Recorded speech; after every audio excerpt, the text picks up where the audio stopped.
ఉమ్మడి జిల్లా ఇన్ఛార్జి రాష్ట్ర పంచాయతీరాజ్ గ్రామీణాభివృద్ధి శాఖ మంత్రి సీతక్క కొమరంభీం ఆసిఫాబాద్ జిల్లా కెరమెరి మండలం మహారాజ్గూడ అడవుల్లోని ఆదివాసీల ఆరాధ్య దైవం జంగుబాయి అమ్మవారి క్షేత్రాన్ని సోమవారం దర్శించుకున్నారు.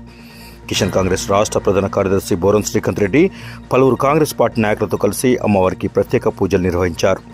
మొదటిసారి మంత్రి సీతక్క జంగుబాయి అమ్మవారి వద్దకు రావడంతో ఆదివాసీలు తమ సంస్కృతి సాంప్రదాయాల ప్రకారం డోలు వాయిద్యాలతో ఘనంగా స్వాగతం పలికారు.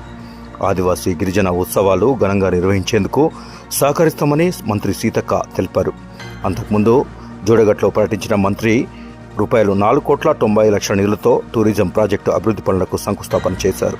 ఈ కార్యక్రమంలో MLC Dande Vithal, Congress party parliament in charge Athram Sugunakka, ఎమ్మెల్యేలు Kovalakshmi, Vedmabojju, GCC chairman Kotnaka Tirupati, DCC అధ్యక్షులు విశ్వప్రసాదరావు, నిర్మల్ గ్రంథాలయ చైర్మన్ అంజుమాన్, ఆసిఫాబాద్ నియోజకవర్గ ఇన్ఛార్జ్ శ్యామ్ నాయక్, మాజీ ఎంపీ సోయం బాబురావు, మాజీ ఎమ్మెల్యే ఆత్రం సక్కు, కాంగ్రెస్ పార్టీ నాయకులు, అధికారులు తదితరులు పాల్గొన్నారు.